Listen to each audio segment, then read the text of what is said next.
seriously horrible, often, entity, a looking entity, appears in the so-called magic circle, which is a vibrational field. That's what it is.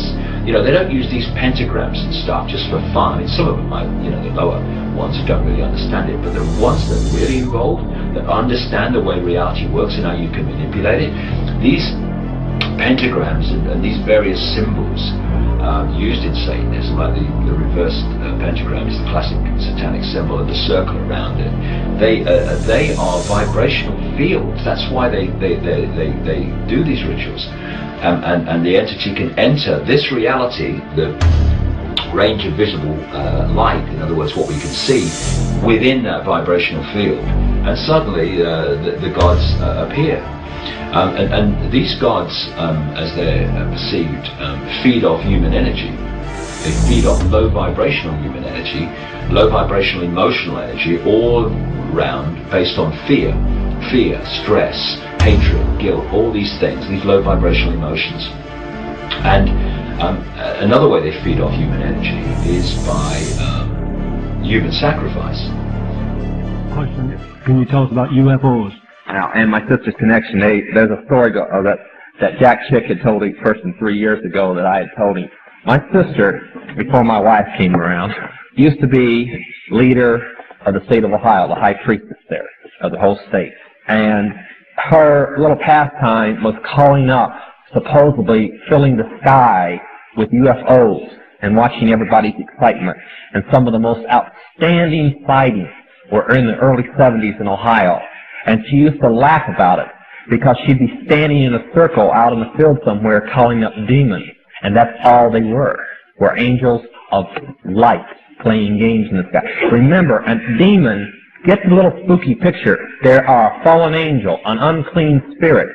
They can assume any form or go into anything. They can assume any form or go into anything.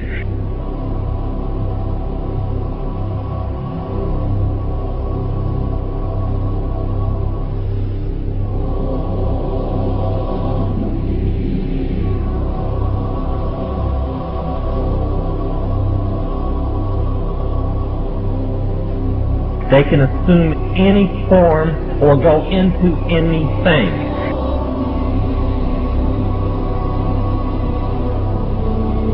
So we continued, you know, after we expressed ourselves that we were deeply interested to know more about the activities of spirits. And he said it's going to be done in a unique manner.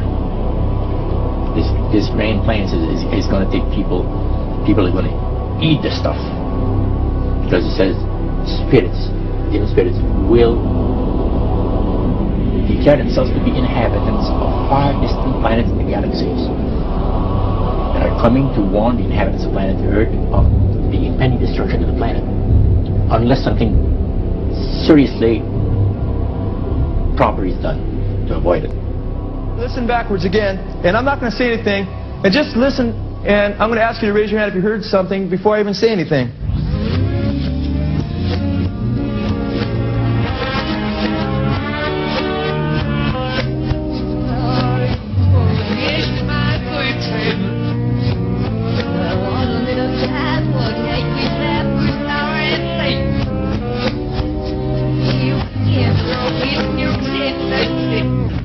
Raise your hands if you heard anything. I see hands all over the place, okay?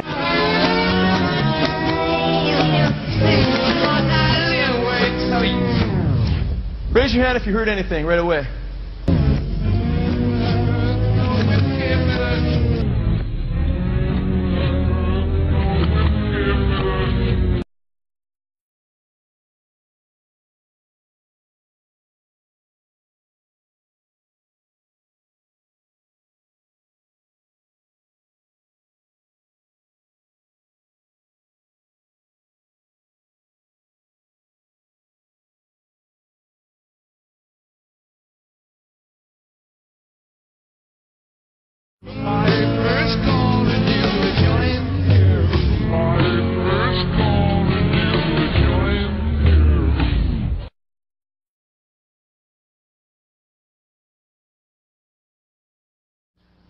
Is the meaning of this. And this is a very mysterious symbol which you know, you've heard all sorts of explanations for it, but I'm going to give you the Masonic Illuminati inner meaning of what this means tonight. And it's going to probably gross you out and astonish you, and I apologize in advance for that. But this is what it means. Crowley reveals the secret behind the all-seeing eye symbol in one of his books, the Book of Thoth, which is a very advanced manual on tarot card readings. And this is the eye of Lucifer.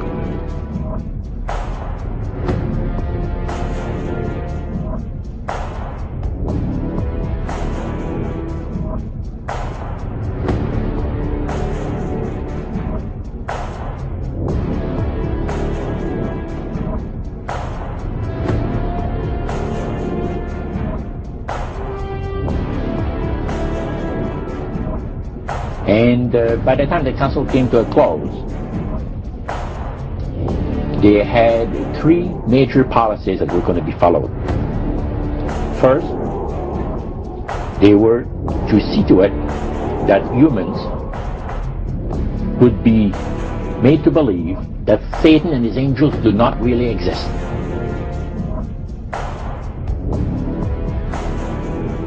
And he told us, he says, look, we worship spirits. We worship Lucifer and all his angels. They're just as beautiful as they did before they were cast out of heaven. He says there was a misunderstanding in the whole thing. He says among the inhabitants of the galaxies. And he says our master was misunderstood. And to these people, they are sold to the fact that Christ will not return to this planet with power and great glory. He's going to abdicate all claim to the planet.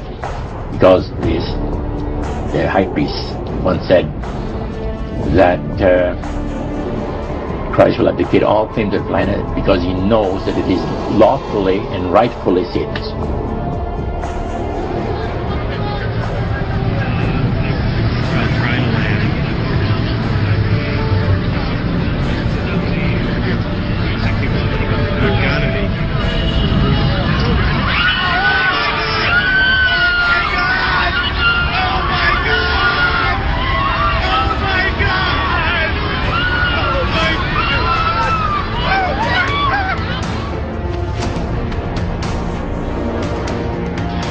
The mystery of iniquity doth already work. Only he who now hindereth will hinder until he be taken out of the way. And then shall the wicked one be revealed, whose coming is after the working of Satan, with all power and signs and lying wonders. Where is this guy coming from? From out of the Abuso. So he's not just some political leader that happens to be kind of gifted. No, this guy is empowered by Satan himself.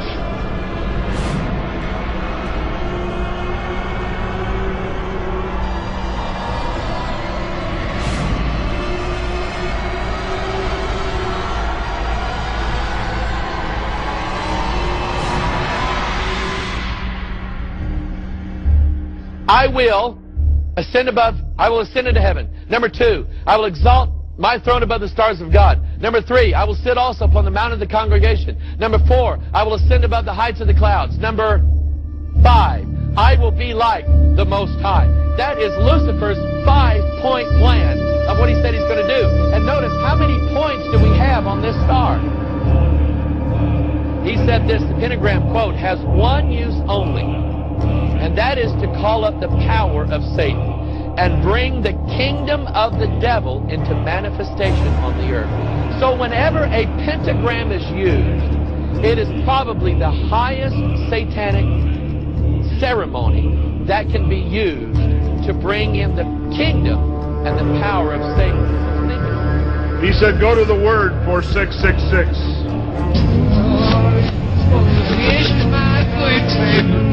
Did you hear that? Listen carefully. It says, I want to live it backwards like the Zep, whose power is Satan.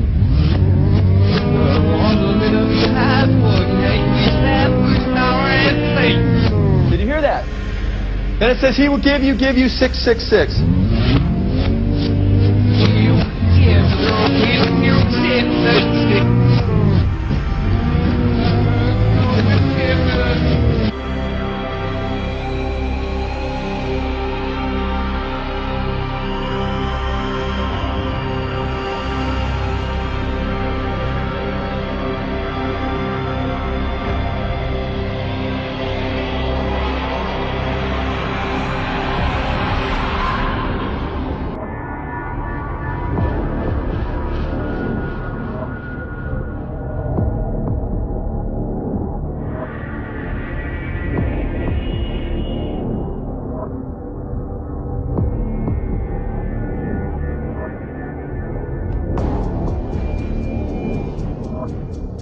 former head of the FBI, Los Angeles, California, retired in 1979. A gentleman came up and gave me a book. He said, Ted, in fact, that lecture was specifically on the McDonald case. Ted, here's what it's all about. Take this book and read it. And this is the book, folks. It's called Pawns in the Game. In 1776, Weishaupt organized the Illuminati to put the plot into execution. The word Illuminati is derived from Lucifer and means holders of the light. Using the lie that his objective was to bring about a one-world government, to enable men with proven mental ability to govern the world, he recruited about 2,000 followers. These included the most intelligent men in the field of arts and letters, education, the sciences, finance, and industry. He then established lodges of the Grand Orient to be their secret headquarters. Weishaupt's revised plan required his Illuminati to do the following things to help them accomplish their purpose. 1. Use monetary and sex bribery to obtain control of people already occupying positions in high places in the various levels of all governments and other fields of human endeavor. Once an influential person had fallen for the lies, deceits, and temptations of the Illuminati, they were to be held in bondage by application of political and other forms of blackmail and threats of financial ruin, public exposure, and physical harm, and even death to themselves and their loved ones. Number 6, the power of our resources must remain invisible until the very moment when it has gained the strength that no cunning or force can undermine it. And if you will notice, it's been a very few people know about the Illuminati, so they have maintained their invisibility until most recently. Number 7, advocated mob psychology to obtain control of the masses. Number 8, used alcohol, drugs, moral corruption, and all forms of vice to systematically corrupt the youth of the nation.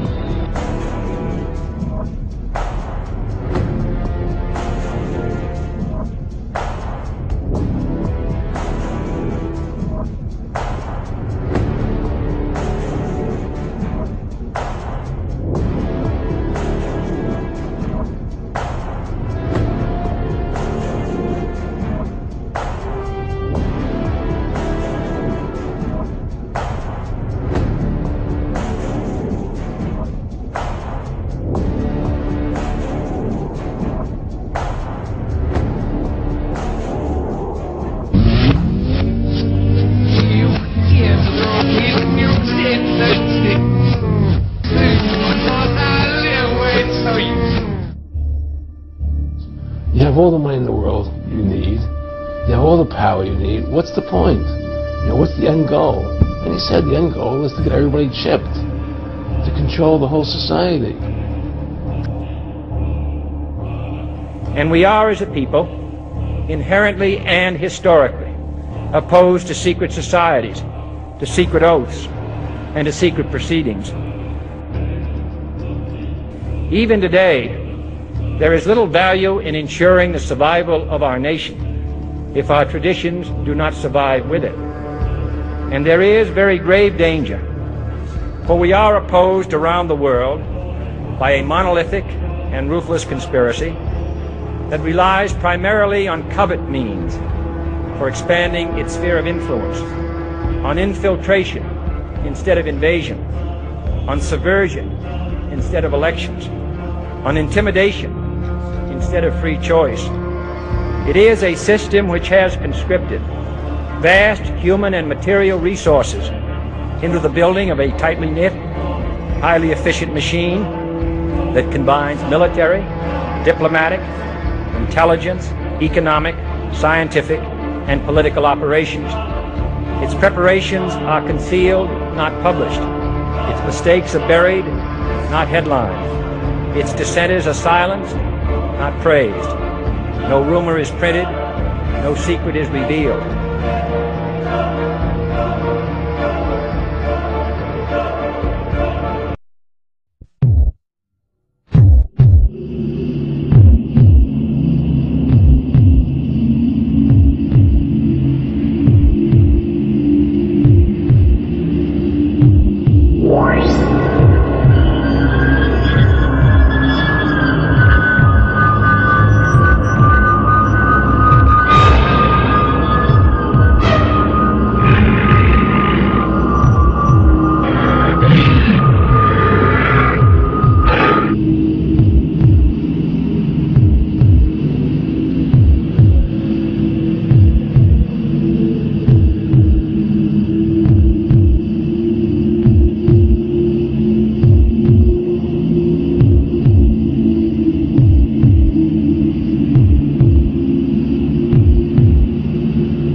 Like the priest mentioned, there's thousands of spirit worshippers in only different societies of spirit worshippers in this world.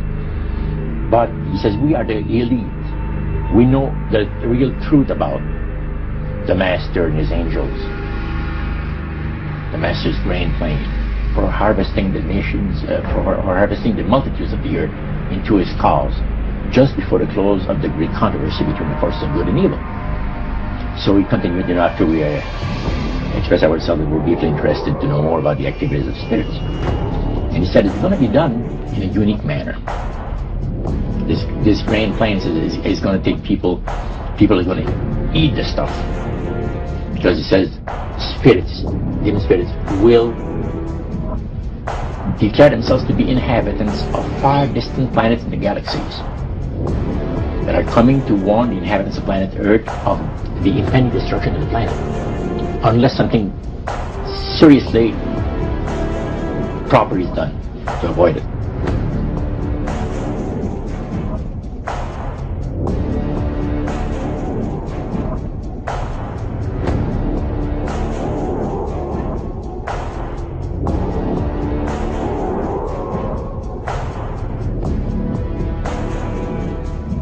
Masonic mind control, that the alchemical managers have bred over a millennium, over 1,000 years. They said they bred a human race that is most wretched, stupid, and ignorant. It's so unrivaled in thousands of years. He said these blind slaves say they are free and highly educated, even as they march behind, notice this word, signs. Have you ever taken time to analyze a sign or a billboard or a logo? He says a medieval peasant would have run away in panic-stricken terror from the signs that modern man embraces.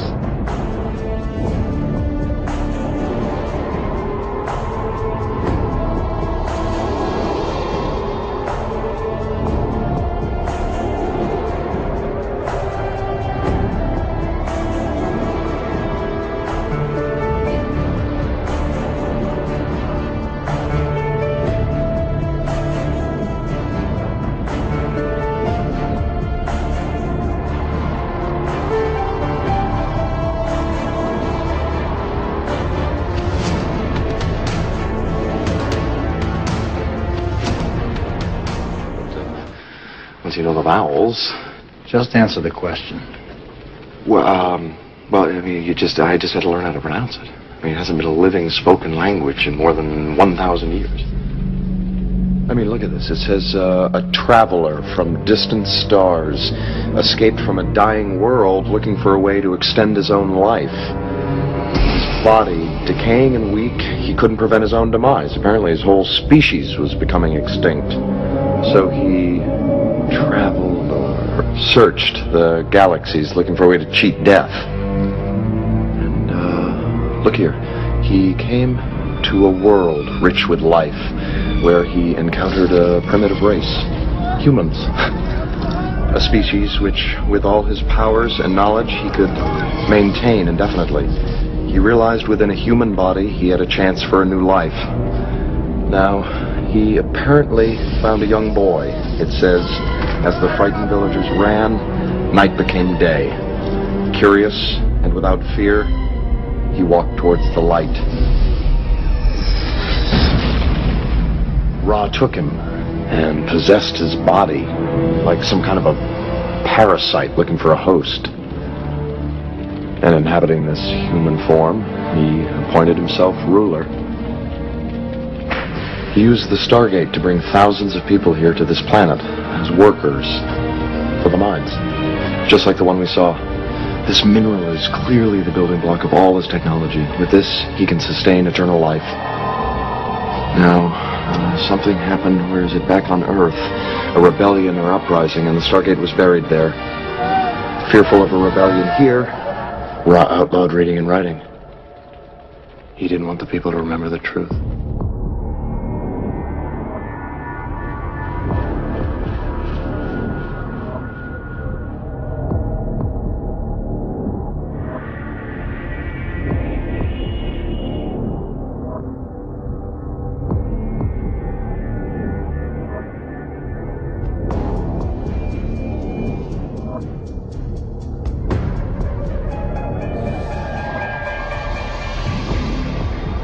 point did this demon worship start to affect you personally, Roger?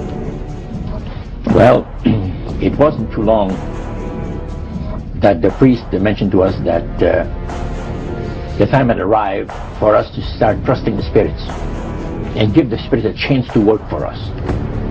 And there was a number of gifts that you could choose from. See?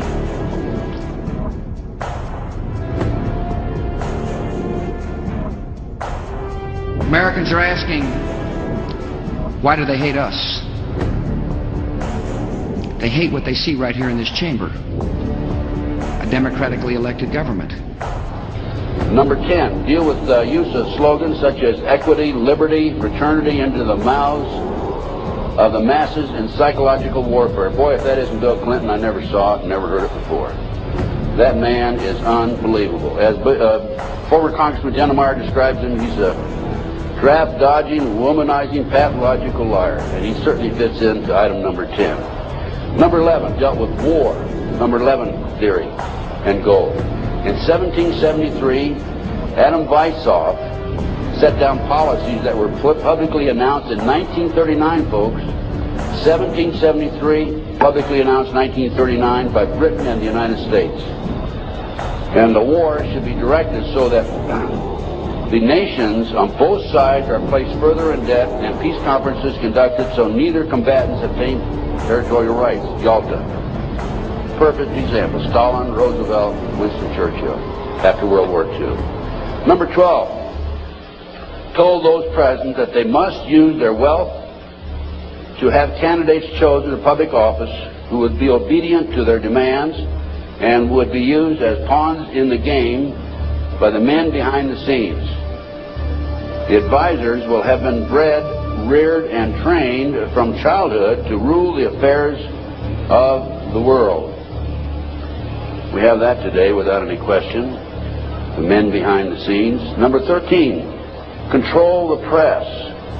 If you heard my lecture yesterday on Oklahoma City, I documented that the mainstream media is being controlled by the big power people, by the phony politicians, by the bureaucrats, without any question about it. Now a question. What have Herbert Hoover, Art Linkletter, Jack London, and Richard Nixon all had in common? Well, they've all been members of the exclusive all-male Bohemian Club in California, where every year at this time the elite from around the country get together for 2.5 weeks of fun and games. Among its members are businessmen like Leonard Firestone and Edgar Kaiser, and political figures like Gerald Ford, Henry Kissinger, William French Smith, and George Shultz. President Reagan, Vice President Bush, and Defense Secretary Weinberger are members of other camps.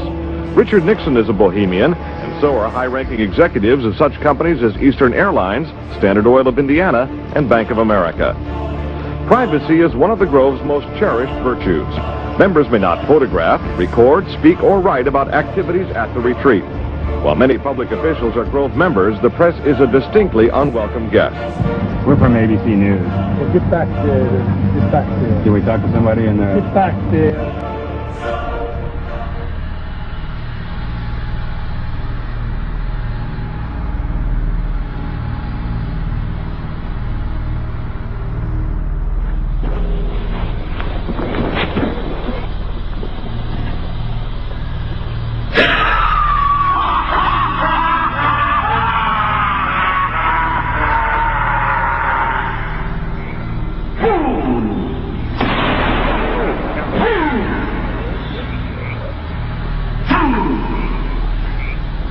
When will he learn that me he cannot slay? Year after year he burned me in this room, lifting your puny shouts of triumph to the stars. Lifting your puny shouts of triumph to the stars. But when again he turned your faces to the marketplace, do ye not find me waiting at the moon?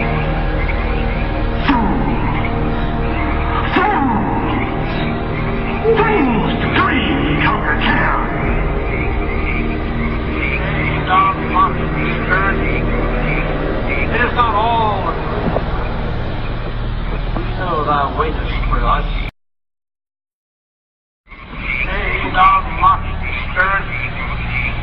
It is not all a dream. We know thou waitest for us, when this our sylvan holiday has ended. We shall meet thee and fight thee as of old, and some of us prevail against thee, and some thou shalt destroy. But this too we know. Year after year within this happy grove, our fellowship bends thee for a space.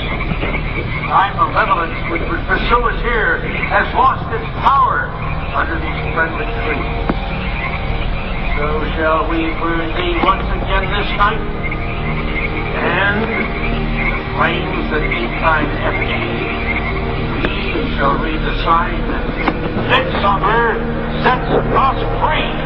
You shall burn me once again.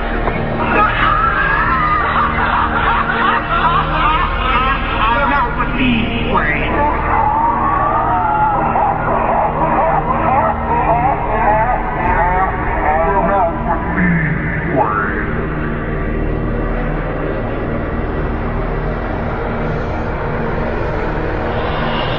Begone, dull care. Fire shall have its will of thee. Begone, dull care. And all the winds make merry with thy doubts. Hail, fellowship's eternal flame. Once again, midsummer sets us free. What do you want me to talk about? Yeah. A fraud? No, it wasn't a fraud, but I'll be glad to talk to you if you'll shut up and let me talk. Now. And a fraud, let me tell you something. I'll tell you a couple of stories about fraud. The Bohemian Club, as you say, the Bohemian Club? That's where all those rich Republicans go up and stand naked against redwood trees, right? I've never been to the Bohemian Club, but you ought to go. It'd be good for you. Get some fresh air.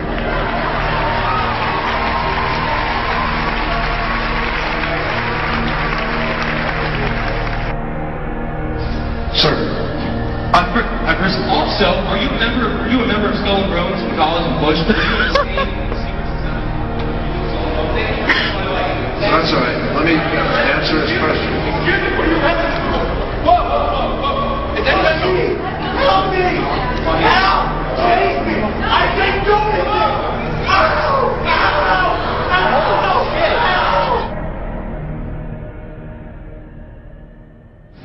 It's so secret we can't talk about it. What does that mean for America? The conspiracy theorists are going to go on. I'm sure they are. I don't know. I haven't seen the rest. Number 322. First of all, he's not the nominee, and look, I look forward. Are you prepared to lose? No, I'm not going to lose. So that's where they have the ceremonies in the outdoor part of it. Part of it was indoors, so we only got to see the outdoor part. Right. We only got to, and to listen to the outdoor part. God only knows what went on indoors. And what did you hear? What was it? You know, you managed to get this unique. Oh, accent. It was disgusting. It was gross. I mean, they were pretending to murder people. And what was the tone of it, though? Was it jokey or was it quite? No, it wasn't jokey at all. It was sick. It's about the only way I can describe it. It was sick.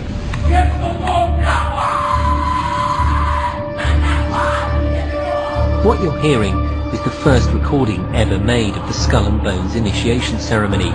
It has never been broadcast before.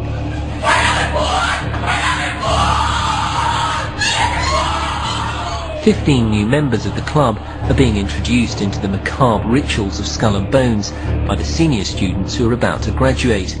The club has what some might see as a strange fascination with death, skulls and bones. There's the chants too, difficult to hear first of all, but including the devil equals death, death equals death.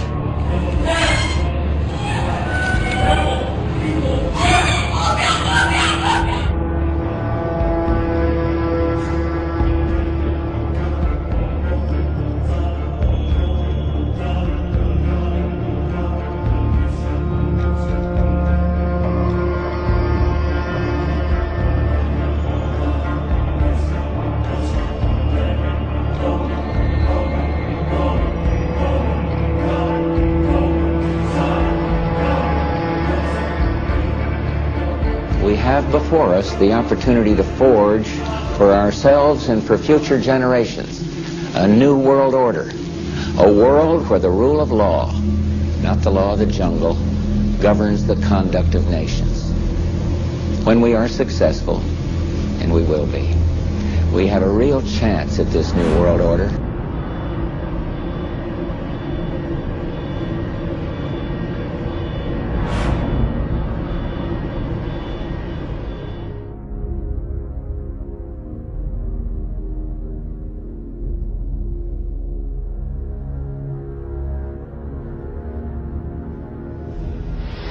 Now, Albert Pike, who's probably the most famous Freemason of all time, he was a Mason who simultaneously occupied 3 different positions. He was the head of Washington, D.C. Masonry, he was the head of American Masonry, and he was the head of World Masonry. Albert Pike wrote the book Morals and Dogma. It was published in 1871, and is used in all Scottish Rite initiations to explain the crass philosophy. It's been called the most important book of Freemasonry. It's been called the Bible of Freemasonry, and it's given to every 4th degree Mason, this book. And it's also recommended in every issue of the Scottish Rite Journal. Each month it recommends to get and read Morals and Dogma. Albert Pike says in Morals and Dogma, quote, "The Mason is familiar with the doctrine that the Supreme Being is a center of light." Now, what is this light that the Masons are talking about? An answer can be found on page 321 of Morals and Dogma by Albert Pike. Quote, "Lucifer, the light bearer, Lucifer, the son of the morning, is it he who bears the light? Doubt it not," end quote. And on page 324, he repeats the thought. He says, quote, "A devil, the fallen Lucifer, or light bearer." He identifies Lucifer as being the devil. And it's you may repeat it to the brethren of the 32nd, 31st, and 30th degree. The Masonic religion should be, by all of us initiates of the high degrees, maintained in the purity of the Luciferian doctrine. Yes, Lucifer is God, and the true and pure religion is the belief in Lucifer, end quote. These are men who are extremely super high-level occult masters who are selected, each one of them, to reign over a continent. These men, in return, report to a group that's called the Seven. And these 7 are very, very powerful fallen angels. They're what the Bible calls principalities. And they, in turn, report to the great architect of the universe, Lucifer himself.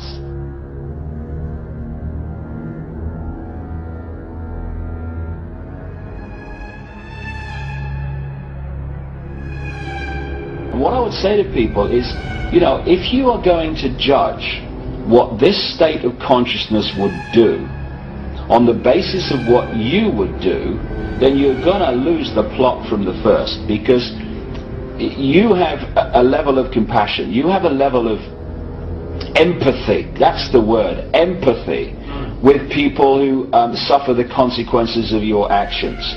That empathy is what balances out your behavior towards someone else, because you have empathy with the consequences for them. You remove that empathy, and this controlling consciousness has no empathy, not even with itself, never mind its victims and its targets, because they are as ruthless with each other as they are with the human race. You take away that empathy, and there are no fail-safe mechanisms to block extreme behavior. So, the people who run America wouldn't kill 3,000 of their own people. What? They'd have a party.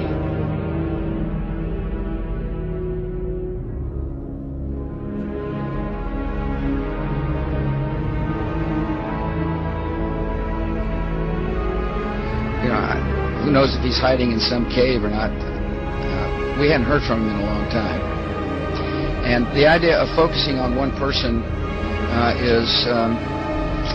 really indicates to me people don't understand the scope of the mission. Terror is bigger than one person. And he's a person who's now been marginalized. His network is, his host government has been destroyed. he's the ultimate parasite who found weakness, exploited it, and met his match. He is, you know, as I mentioned in my speeches, I do mention the fact that this is a fellow who is willing to commit youngsters to their death, and he himself tries to hide, if in fact he's hiding at all. So I don't know where he is. Nor do I, you know, I just don't.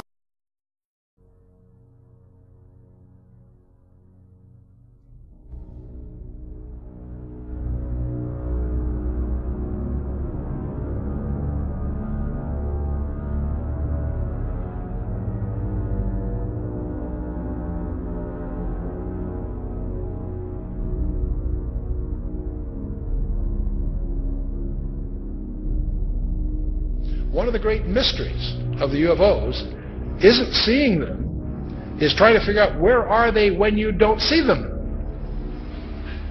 Some people say, well, they're from another galaxy. Most physicists will debunk that for lots of reasons. They seem to pose that way, but for lots of, if they came, you know, if there are that many coming from another galaxy, you think you'd sense the traffic. We'll come to that with some more reasonable explanations, and you're going to discover the two top researchers in the last century, really, is Jacques Vallée, France, and J. Allen Hynek, the American. Now, J. Allen Hynek was head of astronomy at Cornell, and he set out to debunk this nonsense about UFOs, and he became one of the most ardent, competent, balanced researchers in the trade. J. Allen Hynek, he died a few years ago. Both of these respected researchers came to the conclusion that they're not intergalactic. For lots of physics, there are a lot of physics rebuttals to that conjecture. They both argued that these things are demonic. Their term.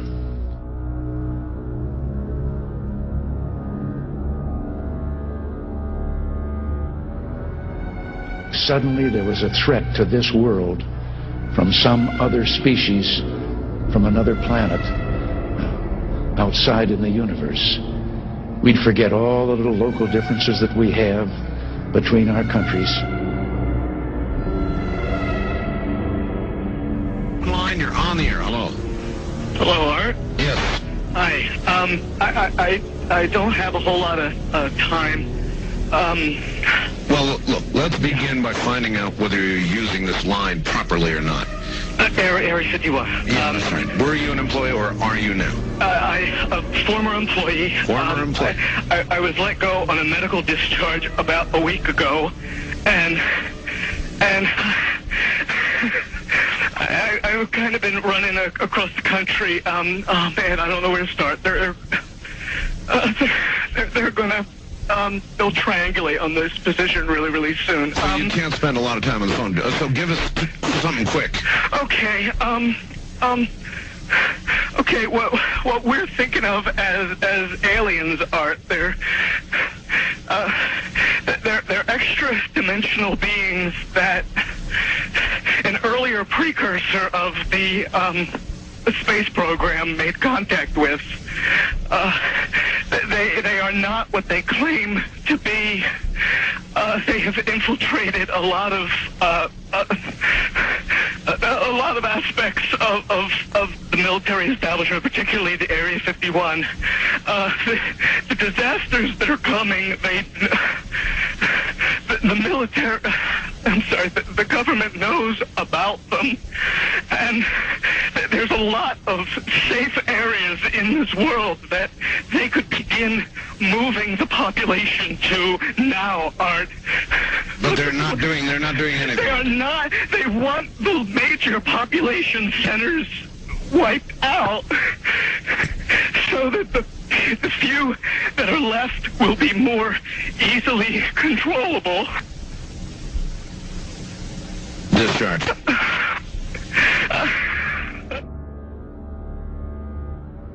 Her little pastime was calling up, supposedly filling the sky with UFOs and watching everybody's excitement. And some of the most outstanding sightings were in the early 70s in Ohio. And she used to laugh about it because she'd be standing in a circle out in the field somewhere calling up demons. And that's all they were angels of light playing games in the sky. Remember, a demon Get the little spooky picture. There are a fallen angel, an unclean spirit. They can assume any form or go into anything.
And many of the other powerful people in our government are Illuminists, and some of them may not have even actually been Masons. But they were so powerful that it was seen that they could be a worthy part of the conspiracy. The time had arrived for us to start trusting the spirits and give the spirits a chance to work for us. They want to drive Israel out of the Middle East. They want to drive Christians and Jews out of vast regions of Asia and Africa. These terrorists kill not merely to end lives, but to disrupt and end a way of life.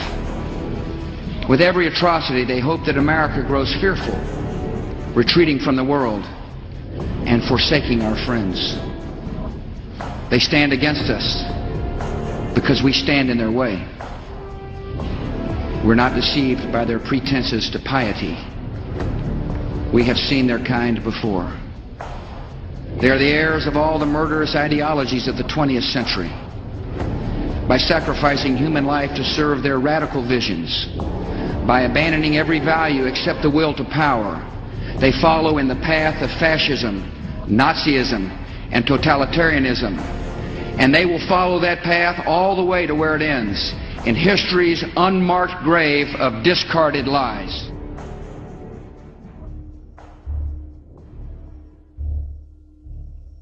It says the mystery of iniquity doth already work. Only he who now hindereth will hinder until he be taken out of the way. And then shall the wicked one be revealed, whose coming is after the working of Satan, with all power and signs and lying wonders. The wicked one is going to do miracles.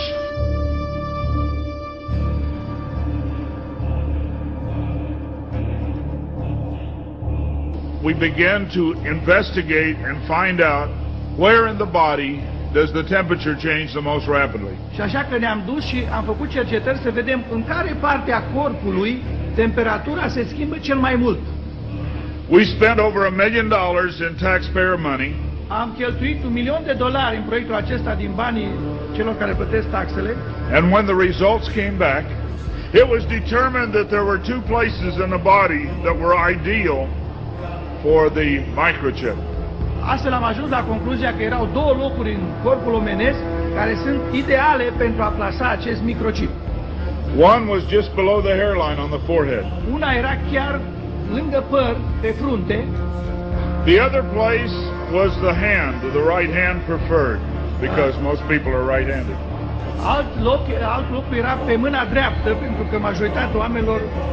They told me not to read the book of Revelation. Și mi-au spus să nu citesc cartea Apocalipsa. Then one day I came to Revelation 13, verse 16.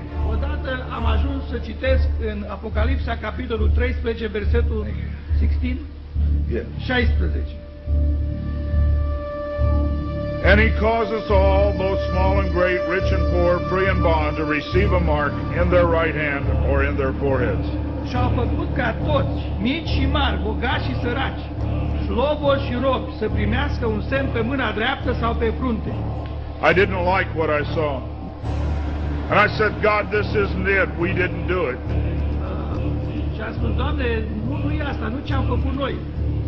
He said, go to the word for 666. Și Dumnezeu mi-a zis, mergi la cuvântul care e pentru Yes, we can.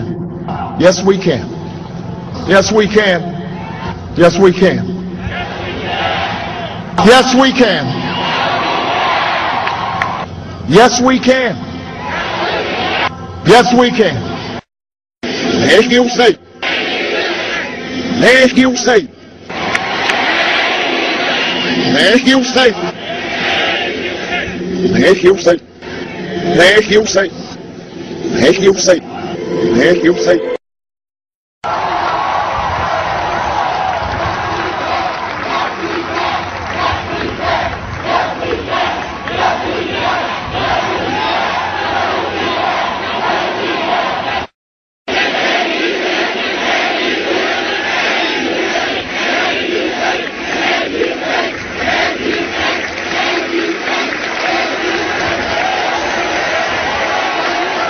American creed. Yes, we can. Yes, you say it here from the grandma. Yes, you say it here from the grandma. Yes, you say it here from the grandma. Yes, we can. When there was despair in the Dust Bowl and the law beside the lyrics is the window. Yes, you say the law beside the lyrics is the window. Yes, you say. The law beside the lyrics is the window. As you say. A new sense of common purpose. Yes, we can. As you say. Sabbath Namaklis Nasuna. As you say. Sabbath Namaklis Nasuna. As you say. Sabbath Namaklis Nasuna. And a democracy was saved. Yes, we can. She was there for the buses in Montgomery. Here, Mike, I'm just up with the friends. Yes, you say. Yes, so we survived a minute. Here, Mike, I'm just up with the friends. Yes, you say. Yes, so we survived a minute. Here, Mike, I'm just up with the friends. Yes, you say. Yes, so we survived a minute. We shall overcome. Yes, we can. A man touched down on the moon. As you say, Master will ask you. As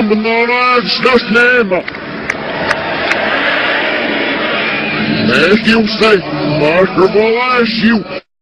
As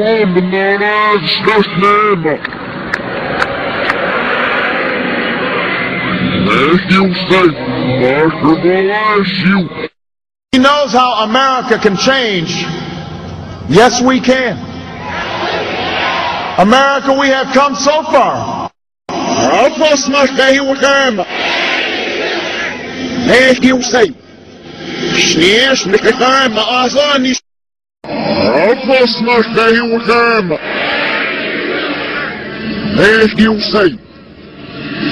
As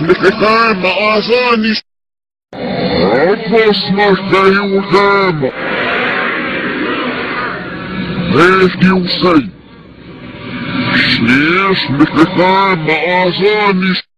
The spirit of a people. Yes, we can. Thank you. God bless you. And may God bless the United States of America. We sell back. We can't. As you say. We from the exit. We sell back. We can't. As you say. We from the exit.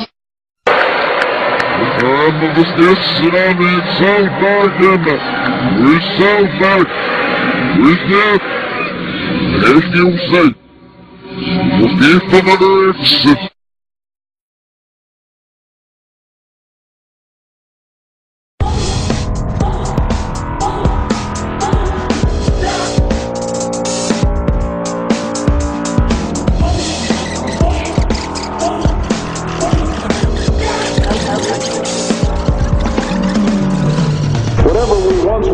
no longer a Christian nation. We are an abomination. If you say, yes, we can. If you say, yes, we can. If you say, I Muslim faith, Muslim faith, I Muslim faith.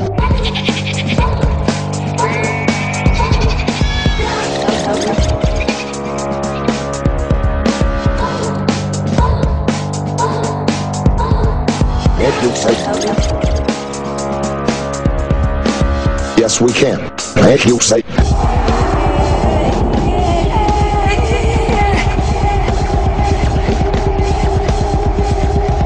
yes, we can. If you say,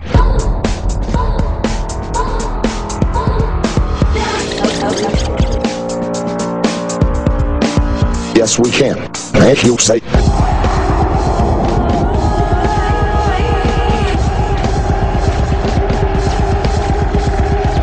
yes, we can. If you say,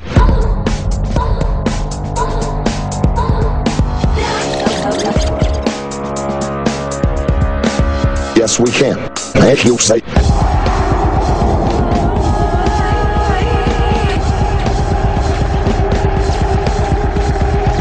yes, we can. If you say,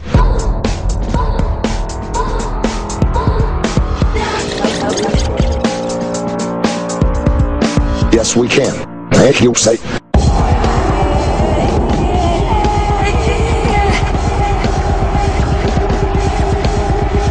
yes, we can. If you say,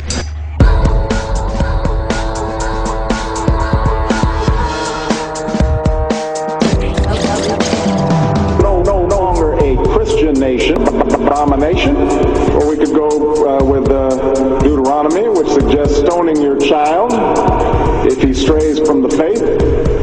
Or should we just stick to the Sermon on the Mount, a passage that is so radical that it's doubtful that our own Defense Department would survive its application? If you say, we don't hear what Abraham hears. We don't see what Abraham sees. If you say, no longer a Christian nation, we are an abomination. Now this is going to be difficult for some who believe in the inerrancy of the Bible. Muslim nation. If you say, abomination, an abomination, abomination, abomination, abomination, abomination, abomination, abomination, abomination, abomination, abomination.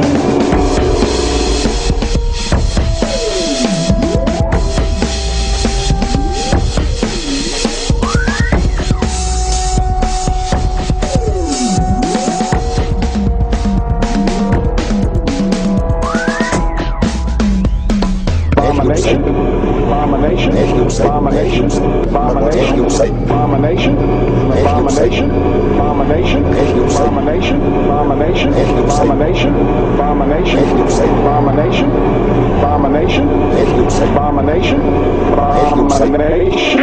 That's weird.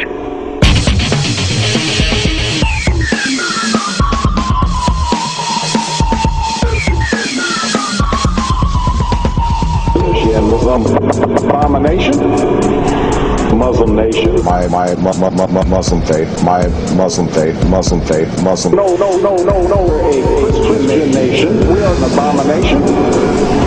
We are Muslim faith, my Muslim faith. Abomination. If you say, Dumnezeu mi-a zis, mergi la cuvântul care e pentru 666. So notice, not only do we have a red circle, which is a very important symbol in the occult, but it is white in one place. It is the serpent biting its tail, which is an old symbol for Lucifer.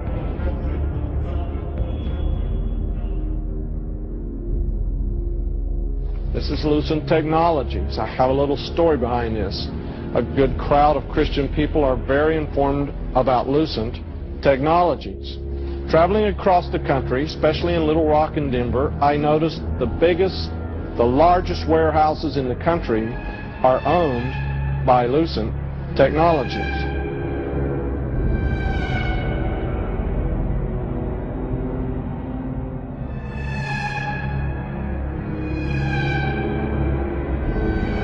Everybody being chipped, all your money in those chips, and they control the chips, and they control people, and you become a slave, you become a serf to these people. That's their goal, that's their intention. How do I put it? It was like, what do you care about them? What do you care about those people? What difference does it make to you? Take care of your own life. Do the best you can for you and your family. What do the rest of the people mean to you? They don't mean anything to you. They're just serfs. They're just people. You know, it was just a lack of caring. You know, and that's just not who I was. It was just sort of like cold. You know, it was just like cold. You know, and I used to say to him, what's the point of all this? You have all the money in the world you need. You have all the power you need. What's the point? You know, what's the end goal? And he said the end goal is to get everybody chipped, to control the whole society. I'm not talking really about backwards masking, I'm talking really about backwards messages. In fact, one way to do it, which wouldn't require demons or higher intelligences to intercede, would be just to take straight words, take 7 or 8 words in a song, and reverse them. And then when you played it backwards, you would hear those words. But when you heard it forwards, what would you hear? You'd hear something backwards. It wouldn't make sense. So when people talk about how backwards masking is done in the studio, yeah, that kind of backwards masking is done in the studio. No problem. That's not what we're talking about. We're talking about when you hear music and lyrics forward, and then you hear those same lyrics backwards, and it's a message forward, and those same words are a message backwards. Okay? And we're not talking about 1 or 2 words. We're not talking about something like the cat and playing it backwards and trying to get something like tack backwards and something out of the. We're talking about sometimes over 15 words straight. We're talking on Stairway to Heaven right around 30 words. Okay? And we're not only talking about that, we're talking about a song that wasn't engineered to be heard backwards, but came right from the spirit world automatically. Okay? And then we're talking about if you wanted to make lyrics backwards on a song, you're going to mess up that song forward pretty bad, right? Well, Stairway to Heaven is the most popular song in rock and roll. So this destroys any kind of argument that comes against it. And what destroys it more is the lyric forward often has everything to do with the lyric backwards. And to take it even further, you can hear a lot of these same things on live albums backwards. Because it's the demonic spirits using these human beings. Do you understand that? So let's listen to it. Remember, first of all, that they were invoking Satan, that they got it from Satan, and listen to what you hear backwards. Forward. Your stairway lies on the whispering wind. Forward it says, and your stairway lies on the whispering wind. Backwards it says, because I live with Satan. Listen carefully.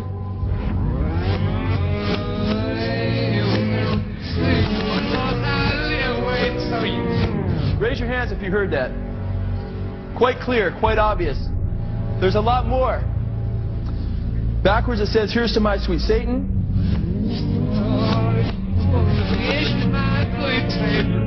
Did you hear that? Listen carefully. It says, I want to live it backwards like the Zep, whose power is Satan.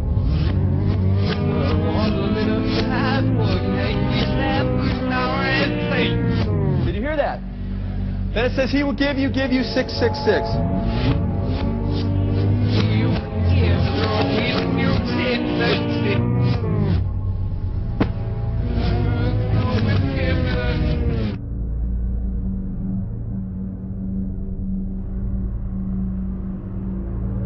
Was that I got 7 years in which the devil would give me anything I wanted. He'd given me wine, women, song, dope, power, you name it, I'd have it. And at the end of those 7 years, he got to kill me and take me to hell. What a deal.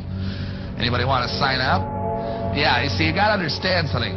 The satanic doctrine here is that hell is not what we believe it is, or what the Bible teaches it is. The satanic doctrine is that hell is this incredible party. Hey, Satan! Play my tune! Playing and rocking band! I'm on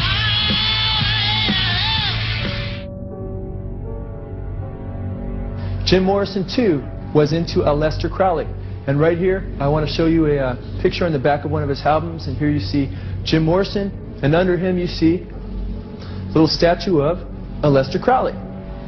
And Jim Morrison, too, was into demonism and admitted that he was possessed by spirits.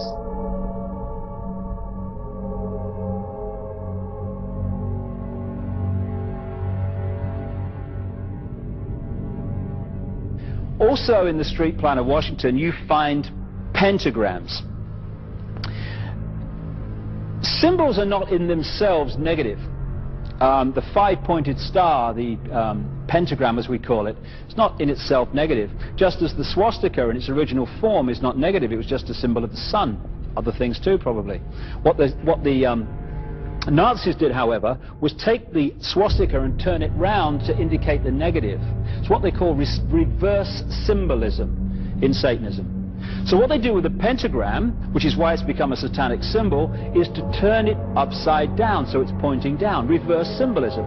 It's the same with the dove, Semiramis. To the general population, the dove equals peace, love, and all this stuff. Reverse symbolism, the dove equals death and destruction. You've got the ancient gods, which were translated into God, which are worshipped by the religions unknowingly, most of them. Same with the secret societies. And the same gods, demonic entities as they're called in this case, that are worshipped by the Satanists, are the same gods that are worshipped by the secret societies and the religions. Unknowingly. In Satanism, it's knowingly. And these gods, these non-human entities, operate just outside the frequency range of human sight, what is known as visible light. It's so important for people to understand that when they look through their eyes, they're not seeing everything that exists in the space they're looking at. We call space anyway. You know, they don't use these pentagrams and stuff just for fun. I mean, some of them might, you know, the lower ones don't really understand it, but the ones that are really involved, that understand the way reality works and how you can manipulate it, these pentagrams and these various symbols used in Satanism, like the reversed pentagram is the classic satanic symbol, and the circle around it. They are vibrational fields. That's why they do these rituals, and the entity can enter this reality, the range of visible light. In other words, what we can see within that vibrational field, and suddenly the gods appear. And these gods, as they're perceived, feed off human energy. They apparently are powerless except to the extent they can embody some person. The demons apparently are disembodied spirits looking for embodiment. The angels don't have that problem.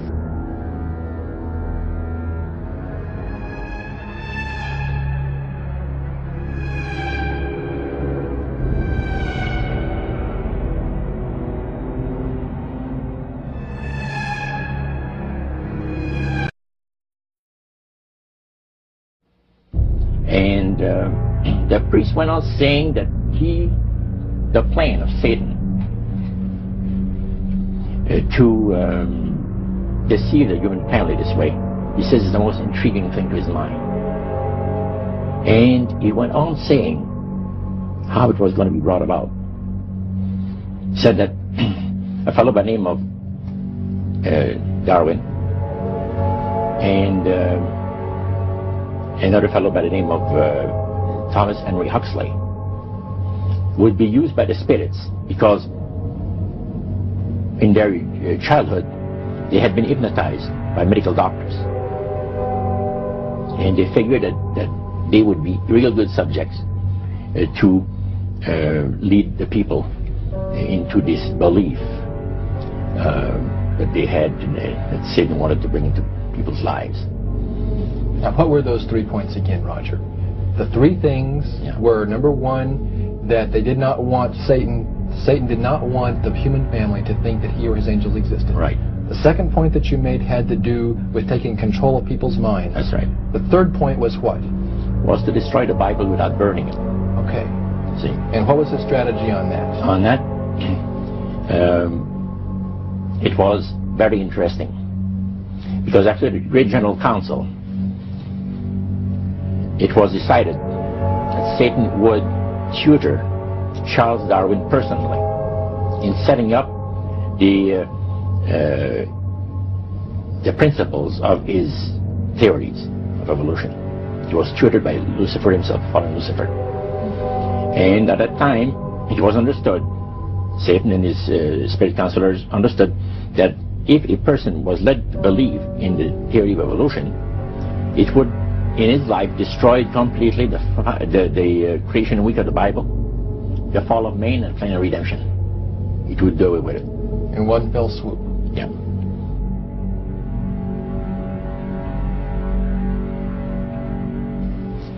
He said the supposed spirits of the dead that you're talking with are demon spirits. They're fallen angels.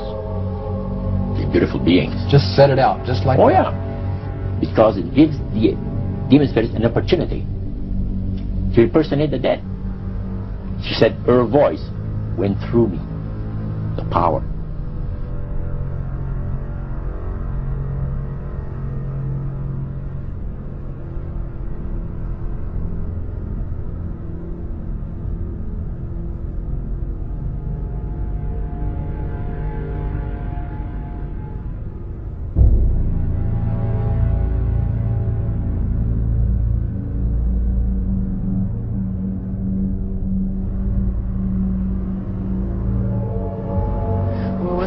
Sharing your bed. I didn't say I slept in the bed. Even if I did sleep in the bed, it's okay. I am not going to do anything sexual to a child. It's not where my heart is. I would slit my wrist first. I would never do anything like that. That's not Michael Jackson. I'm sorry. That's someone else. That's someone else.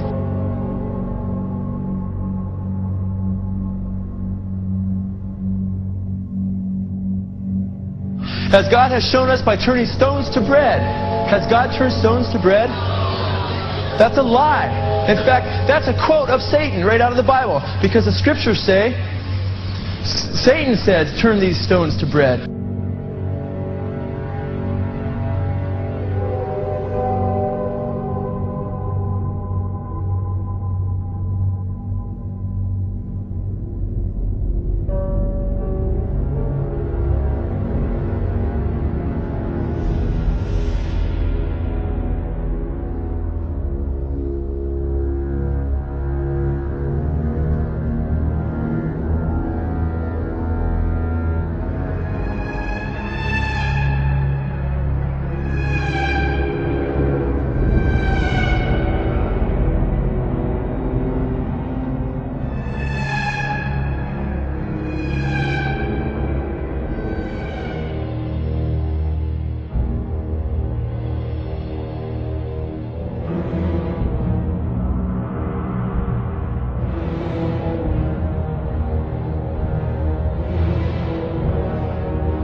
Number 6, the power of our resources must remain invisible until the very moment when it has gained the strength that no cunning or force can undermine it.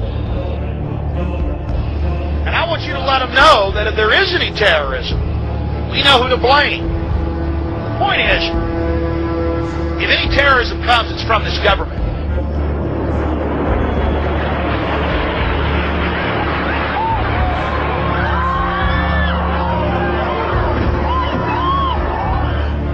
Justice and cruelty have always been at war, and we know that God is not neutral between them.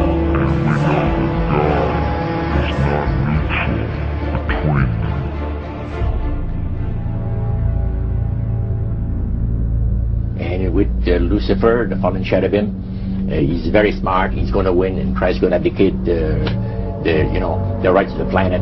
He's going to resurrect his people, have established his kingdom that lasts for ever and ever. God won't be able to destroy him because it would be against God's, the Creator's nature to destroy Lucifer in the fire. He decided, he said, spirits now, even spirits, have the capacity now to outlive fire. He says, you don't believe it, go to India or some of those countries where they have firewalkers. And it's done by the power of demon spirits. These people are energized by demon spirits, so they can walk on those hot coals without burning themselves. And this is what the high priest said. And he says, if you want to use fire, you can use it. It's not going to burn anybody. So that's the way they believe. So this high priest was almost talking to your group in an evangelistic fervor. Oh yeah, because he figures that he's going to be one of the higher ups in the great kingdom.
The Cloven Hoof 2 was a black pamphlet, and in that were instructions either for your group or plans that the church or what we refer to as the Illuminati were planning on doing. Now you need to understand that the Illuminati, to a Satanist, you're told that they are very powerful satanic spiritual beings.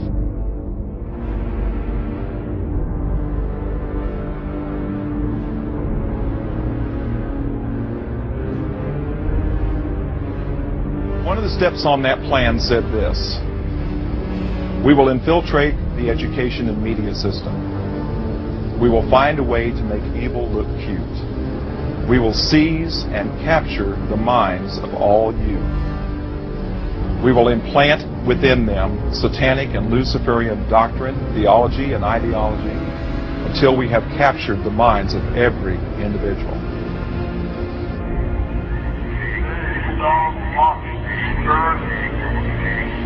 It is not all still thou waitest for us, with this our chosen holiday ended. Shall beat thee and fight thee as of old, and some of us prevail against thee, and some thou shalt destroy.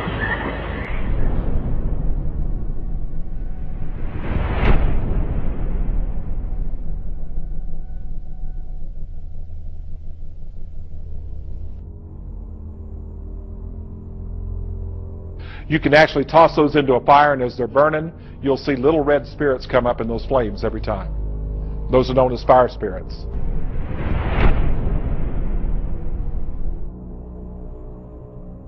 I believe that it has everything to do with what happened and what is going on. Genesis chapter 11. The tower appears as the number 11. Each tower is exactly 110 stories tall, which is 11 times 10. They were destroyed on September 11th. The first tower was hit by what flight? 11.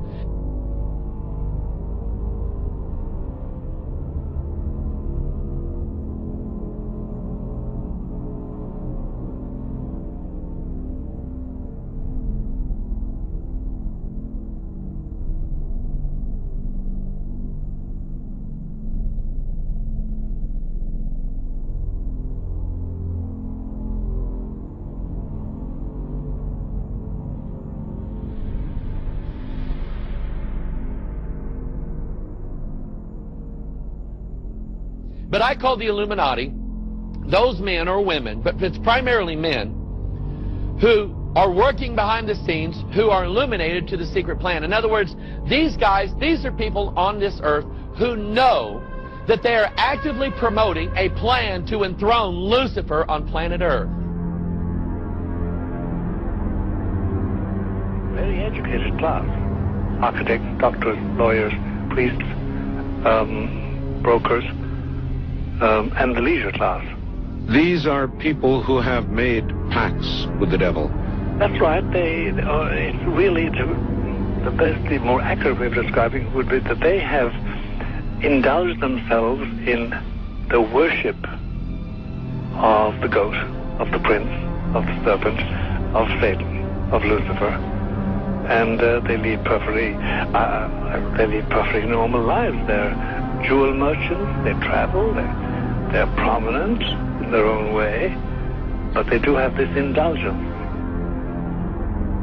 The belief is that everybody was created to be happy forever, and God wants everybody to enjoy heaven, the joys of heaven, the perpetuity of heaven, the peace of heaven, and the ecstasy of heaven. The demons, excluded from that and barred from it because of their rebellion, want to make sure that as many human beings as possible don't attain it.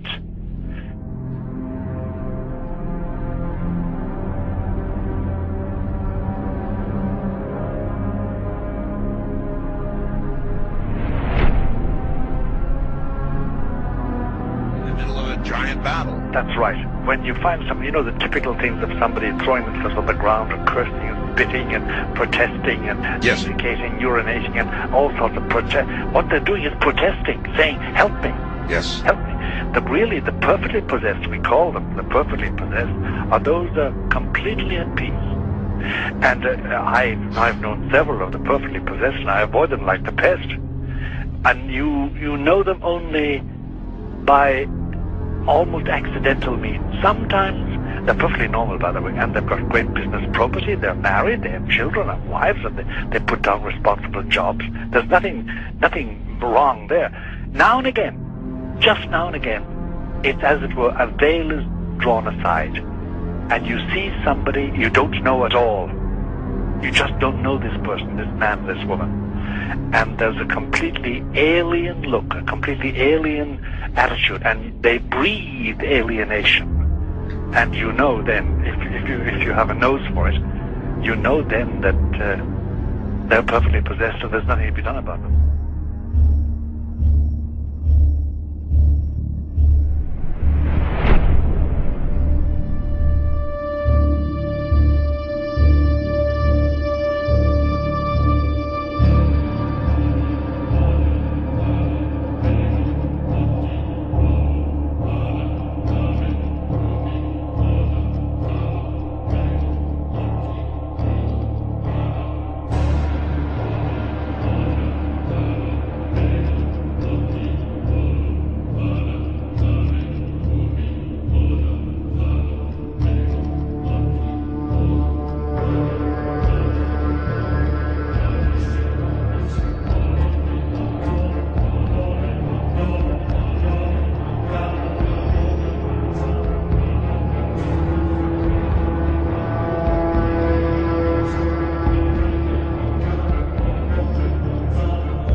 Milestones in my occult career were accompanied by UFO sightings. I've probably seen at least a dozen or more UFOs in my life, some of them very close. And now, all of a sudden, just in the last couple of years, we're seeing a new wave of media attention for the UFOs. We had one in the 50s where, there were all these flying saucer movies, flying saucers attack the Earth, the day the Earth stood still, Earth versus the flying saucers, and on and on and on. And now we're seeing another one. And, we have TV shows like The X-Files and Dark Skies. We have, movies like Independence Day or Species. What is Satan trying? Because we know Satan owns the entertainment industry, amen? He's the prince of the power of the air. And so we have to ask, what is he doing? What is the point of all this? And I believe there's a very big point. I believe this is going to be a part of the great deception that is coming down on us as part of the end times. But I want to give you some background. UFOs are not new. What many of you might not know is that they've been around centuries. They're even in the Bible. There's good and bad UFOs in the Bible. How many of you knew that? In fact, God has one heck of a UFO in Ezekiel 1. It's a living machine. Think of that. I mean, I know some of you think your cars are alive, but this is a real living machine. It's a wheel within a wheel with eyes, and it says in the Word of God that that wheel has a spirit in it. That means, by biblical definition, it's alive. So that's one of God's UFOs.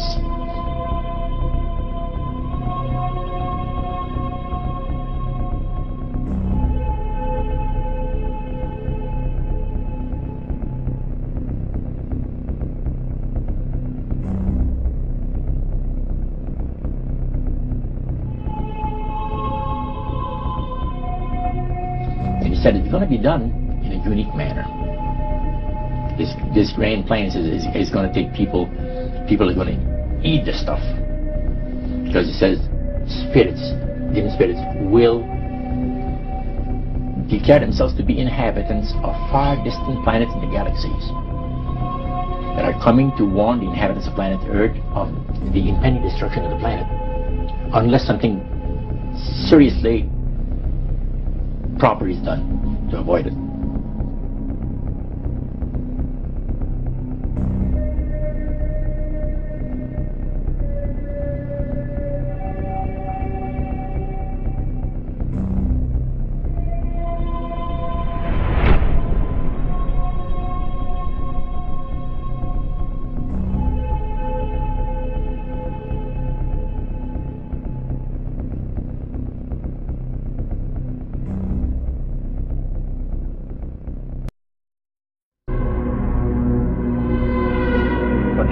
They can assume forms, including spacemen or solid objects like flying saucers or so on. That's why when they appear on the radar scope and a jet gets up there, they vanish right in front of the palace eye, because they're nothing but a spirit.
We'll start up here. In 1784, an act of God placed the Bavarian government in possession of evidence which proved the existence the continuing Luciferian conspiracy. This explains the previous 9 pages, goes into it in detail. We don't have time to do it completely. Conspiracy. Adam Weishaupt, a Jesuit-trained professor of canon law, defected from Christianity and embraced the Luciferian ideology while teaching at Ingolstadt University. In 1770, the money lenders who had recently organized the House of Rothschild retained him to revise and modernize the age-old protocols designed to give the synagogue of Satan ultimate world domination so they can impose the Luciferian ideology upon what remains of the human race after the final social cataclysm by use of satanic despotism. Weishaupt completed his task on May the 1st, 1776. It's a communist holiday, isn't it? May 1, 1776. The plan required the destruction of all existing governments and religions.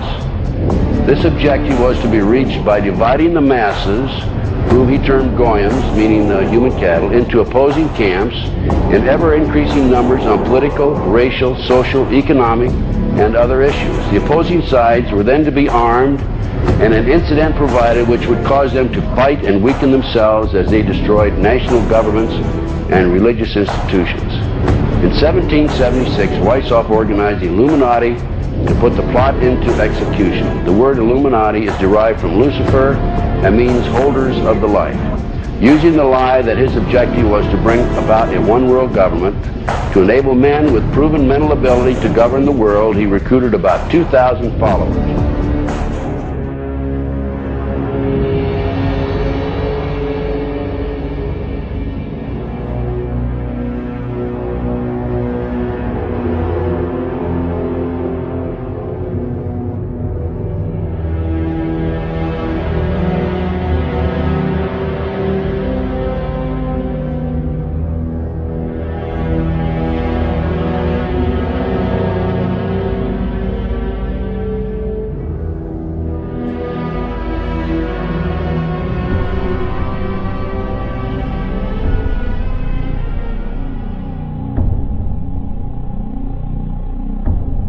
No one would help me. Even though there was a prosecution going on, they said if you ever bring up satanic ritual abuse, your credibility is lost and you'll just be a kook and it doesn't exist and it's not organized in America. Just focus on child sexual abuse. So I took my children to a child sexual abuse hospital. And while they were being treated, and I had legal custody of my children, and my husband and his lawyers and the judge found out my children were in an expert hospital, they confiscated my house, everything I've ever owned, from my baby pictures to my clothes. I walked away with literally the clothes we had on our backs. Took my cars, my federal post office box mail, my income, my assets. I lost everything by taking my children to an expert on child abuse. It was trying to stop me from what my children could disclose from being uncovered. And she showed me the drawings that the children were doing in her office.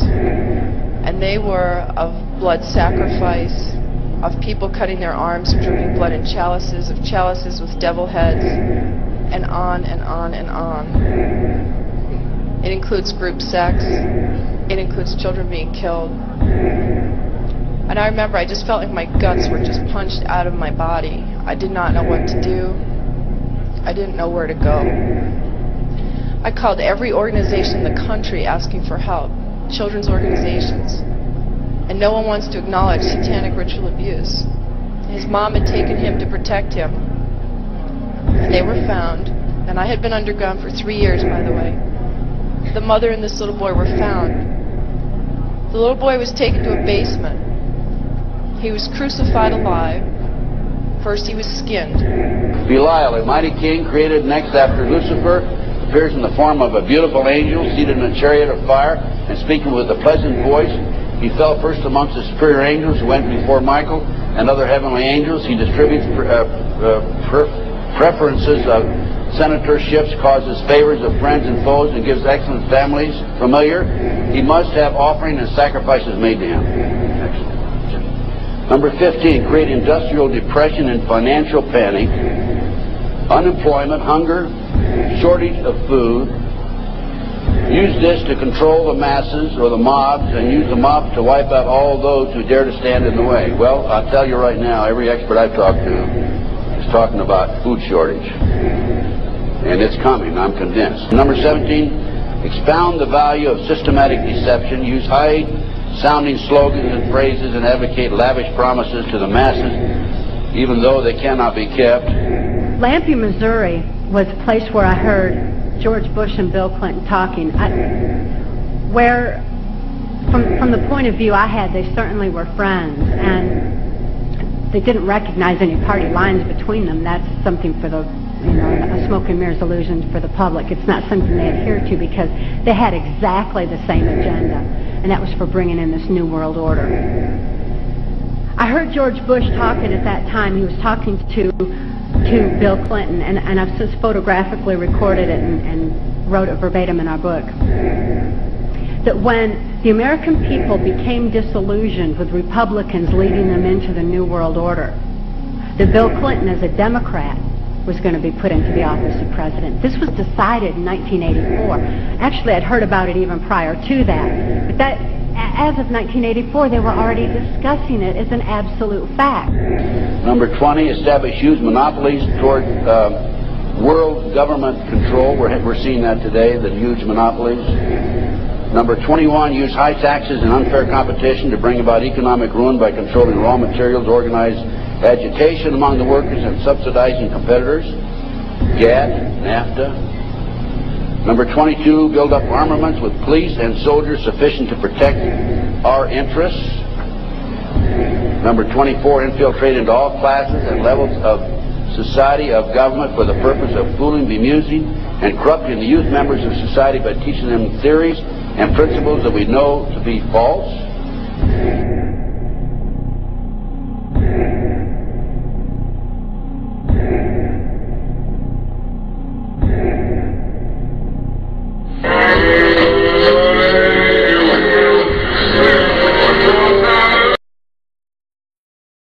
If you're talking about how we're controlled, how the few control the many,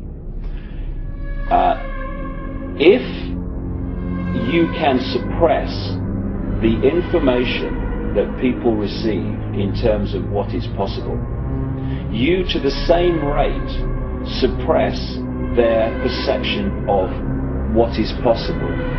Okay, now once you have accepted that what we're told is possible is how it is, then you're living in a box that big.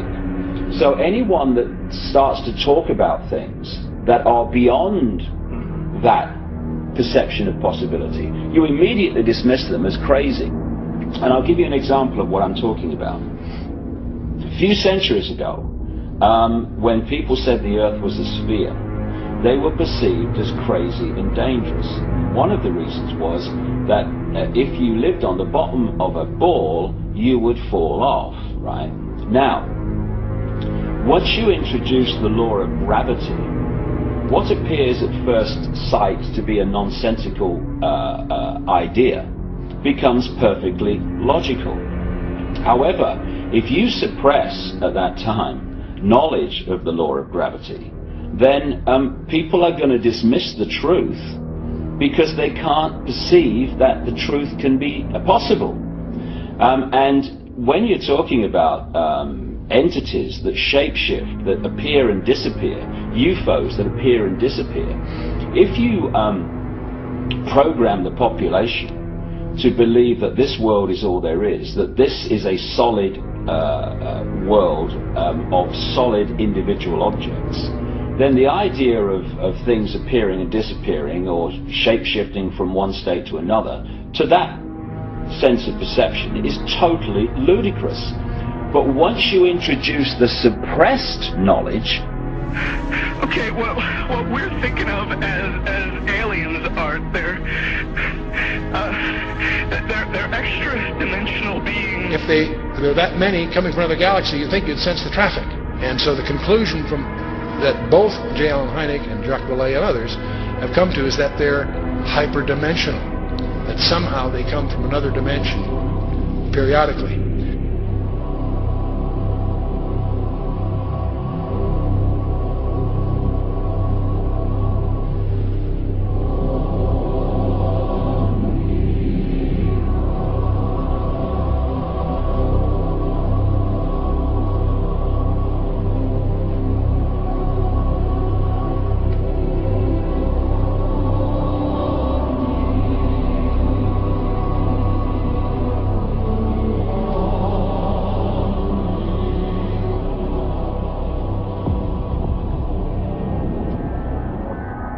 the matters that I developed information about was an individual I learned about was Aleister Crowley. He likes to have his name pronounced Crowley to rhyme with holy. And the Satanists today, and for the number of years in the past, have basically used his philosophy and his writings as a guide. And so let's talk about some of his writings and teaching. And here on page 94 of this book, it would be unwise to condemn as irrational the practice of those savages who tear the heart and liver from an adversary and devour them while yet warm. In any case, it was the theory of the ancient magicians that any living being is a storehouse of energy varying in quantity according to the size and health of the animal and in quality according to its mental and moral character. At the death of the animal, this energy is liberated suddenly. The animal should therefore be killed within the circle. We're talking about the satanic circle. And now listen to this sentence, folks, closely. For the highest spiritual working, one must accordingly choose that victim which contains the greatest and purest force. A male child of perfect innocence and high intelligence is the most satisfactory and suitable system. We're talking about human sacrifices. We have quote after quote after quote who he was serving and how he was serving his god Satan. He read the book of Revelation and he read about the coming new world order under Antichrist, and he wanted to be, he said, he wanted to get in touch with Satan personally and become his right-hand man. The movement would take off in the United States like no place else. And Aleister Crowley said what he needed to do was to get a hold of the youth.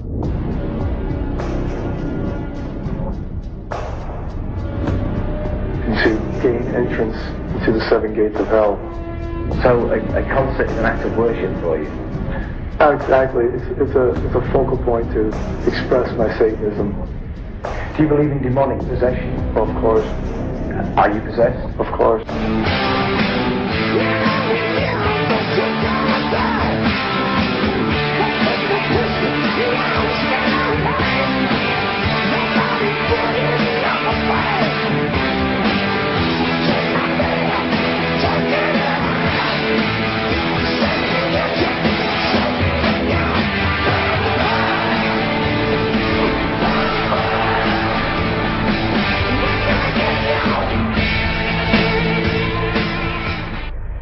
The band leader says, how do you think that I became famous the way that I am? Well, I said, you must have had some good luck. Well, he says, there's no such thing as good luck. He says, there's either some power working for you somewhere, or you don't get ahead in this world. Not in my type of occupation. We worship spirits. We worship Lucifer and all his angels. They're just as beautiful as they did before they were cast out of heaven. How can the devil save souls? What are you talking about? Man, the devil in me. I didn't hell, I did Christian. I don't care. It ain't what you believe. It's what's written in the Bible. Well, wait a minute. And it's what he's there.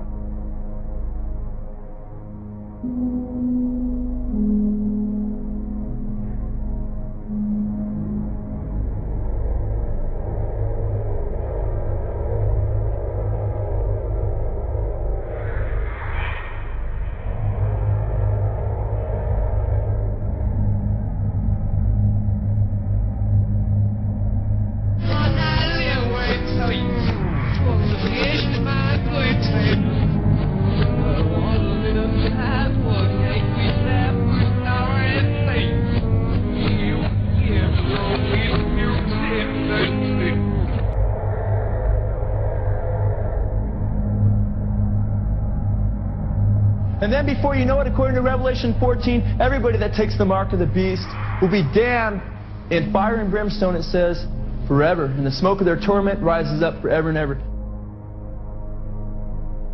Like, how come that this explanation, at the very bottom line least, is as credible as the other two?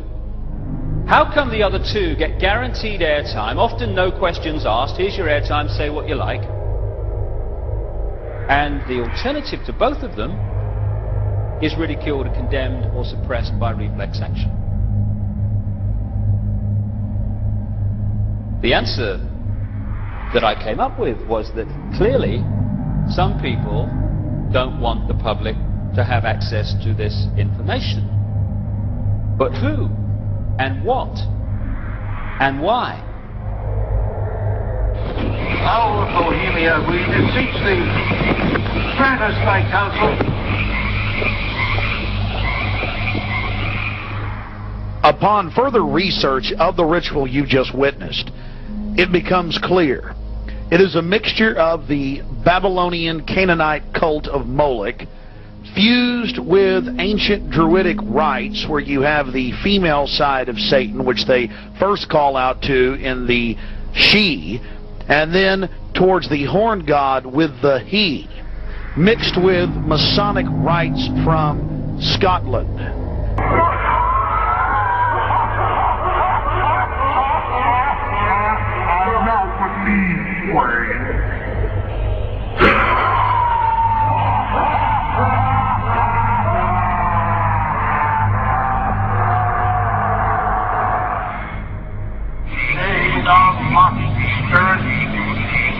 It is not all the truth. We know thou waitest for us.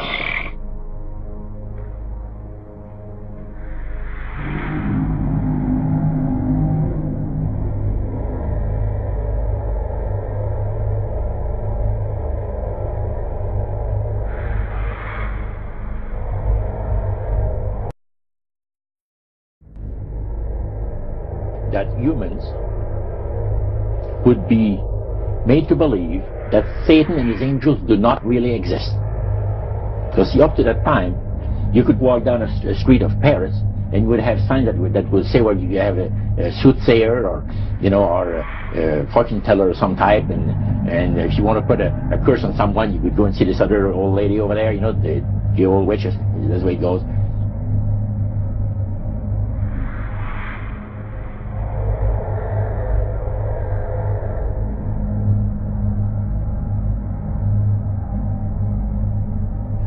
But now it had to change. Lucifer says we have to make sure that people, humans, get to believe that Satan and his angels do not really exist.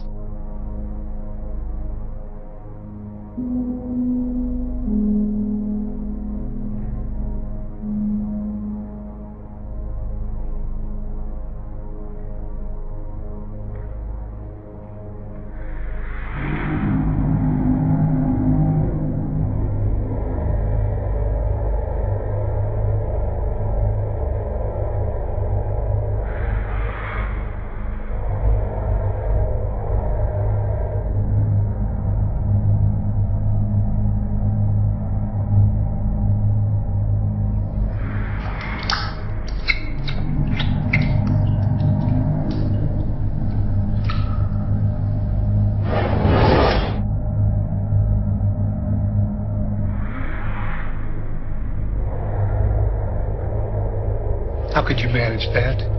Simply by using the instrument Satan himself created for that very purpose.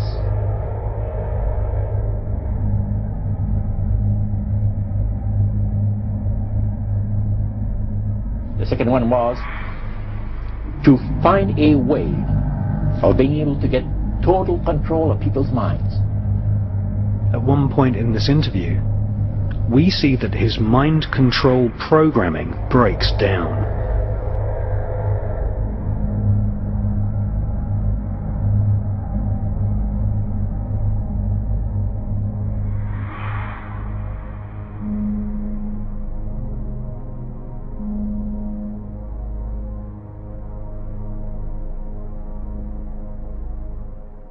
In covertly recorded off-air transmissions from the Bush-Clinton presidential election campaign in the 1990s, we can see that Bill Clinton was nothing more than a puppet to the puppet masters which placed him in the White House. Bill Clinton's demeanor seems to be similar to a person who is under a hypnotic trance. Without going into a long sermon on symbols, witches and Masons identify their ownership of things to the others by their symbol.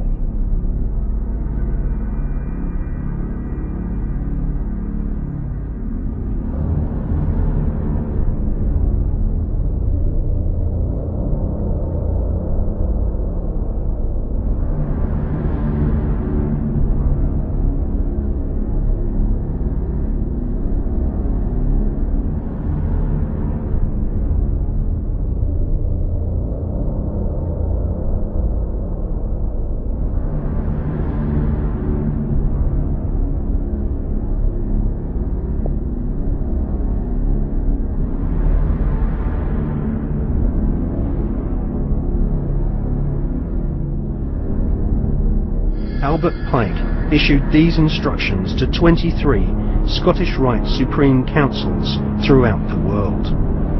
We worship a God, but it is the God that one adores without superstition. To you, Sovereign Grand Inspectors General, we say this, that you may repeat it to the brethren of the 30th, 31st, and 32nd degrees. The Masonic religion should be the Luciferian doctrine. Lucifer is God. The true and pure philosophical religion is the belief in Lucifer.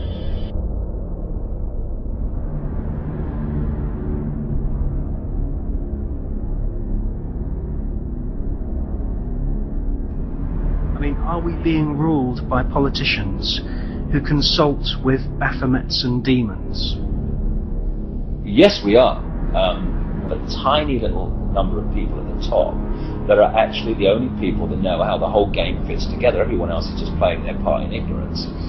And so what the Illuminati do is they make sure that only their people, or those that are not a problem to them, will reach those levels of power in which decisions have to be made to push this agenda forward.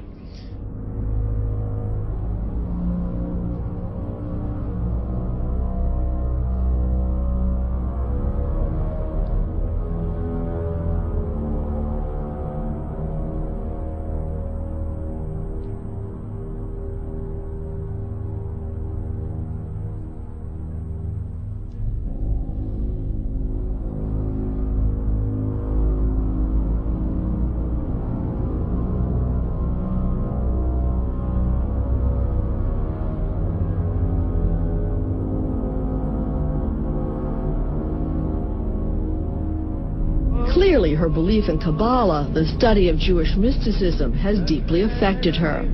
Is the young woman who once so publicly rejected the Catholic faith of her childhood now Jewish? You attend Jewish services now. Well, that's what some people think. I don't attend Jewish services. Straighten us out. Well, I hear the Torah, but I'm not Jewish, and nor have I converted to Judaism. I think I'm connecting to something that predates religion.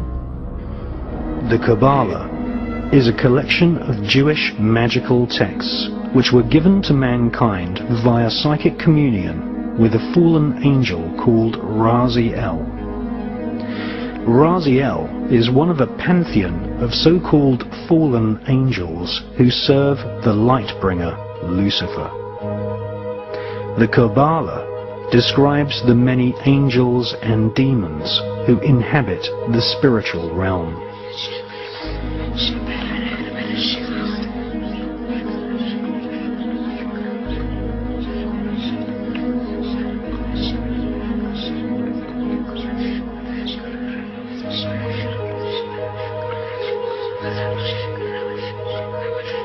The Kabbalah gives Kabbalists a roadmap called the Tree of Life, which explains how to invoke and communicate with these powerful spirits.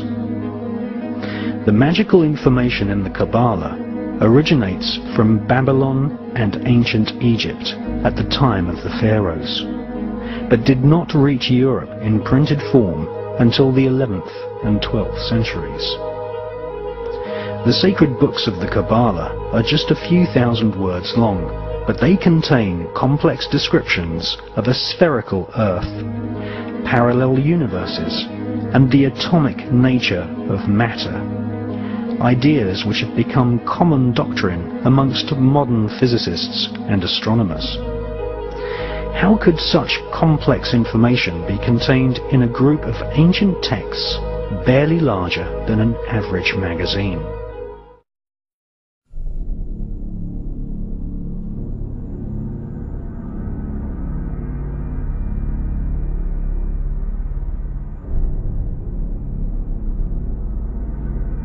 What are some of the things that scriptures talk about that we find in reality in our physical world?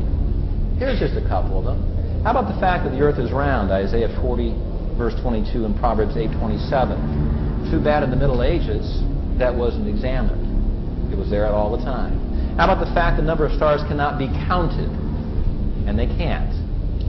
How about the hydrologic cycle? Ecclesiastes 1:7, Job 36, verses 27 and 28. There's the law of increasing entropy, that things go from order to disorder. They lose their energy, Psalm 102, verses 25 through 27. Isaiah 51:6, Genesis 3:17, and Romans 8:21 and 22. We'll go on, because there's more. There's atmospheric circulation. Ecclesiastes 1, verses 6 and 7, Job 28:25, and 37:9. The fact that life is in the blood. You realize George Washington could have lived longer if they had recognized this? They bled him to death, as they bled a lot of people to death, because they were following the ideas of the ancient Greeks instead of what Leviticus 17:11 tells us directly. Gravitational field described in Job 26, verse 7. He hangs the earth on nothing. Springs in the oceans, Job 38:16, Genesis 7:11, 8:2, and Proverbs 8:28.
One message that I have, and I think we all share, is that we want you to succeed.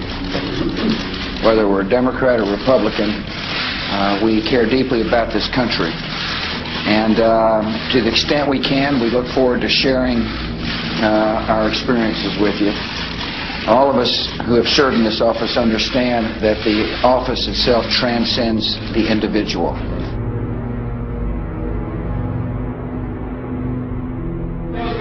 I just want to thank the president for. I just want to thank the president for hosting us.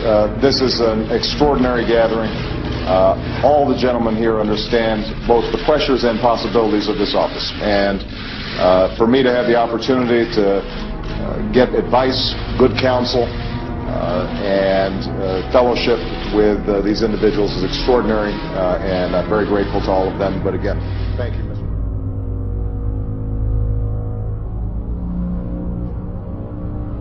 There are three primary movements involved in a satanic strategy with the sole purpose of implementing a divine plan to bring about a one world order and a new world religion, simultaneously ushering in the emergence of an Aquarian Age Christ. Now, the first of these primary movements is the occult, or the practice of the occult sciences. And the occult has been with us since God created Adam and Eve, since Lucifer and 1/3 of God's angels were cast out of heaven. And God forbids us to dabble in the occult in Deuteronomy 18. Because this leads to this doorway into the demonic realm. Now, the second primary movement involved in this satanic strategy is the New Age movement. And we're going to see tonight that the New Age movement began in the mid to late 1800s with the rise of spiritualism and theosophy. The third primary movement involved in this satanic strategy is the UFO phenomenon. And it seemed to explode in the late 1940s, 1950s. Now, since we have entered the 21st century, These three primary movements have since merged to form an occult trinity of their own.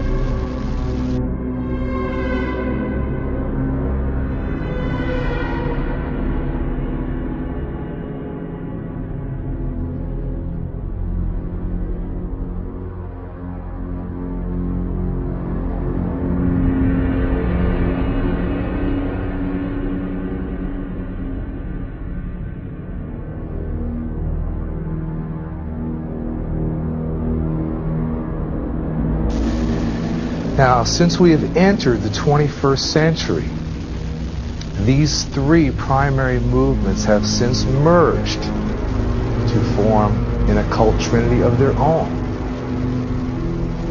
Now, this following list I'm going to read involves all these strategies: UFOs, UFO contacts, alien abductions, animal mutilations, apparitions of the Virgin Mary, psychic phenomena, the supernatural, religion, the occult, numerology, astrology, science, politics, the United States government and military, television, and certain key individuals, along with the general public, are collectively instrumental in fueling this sinister plan.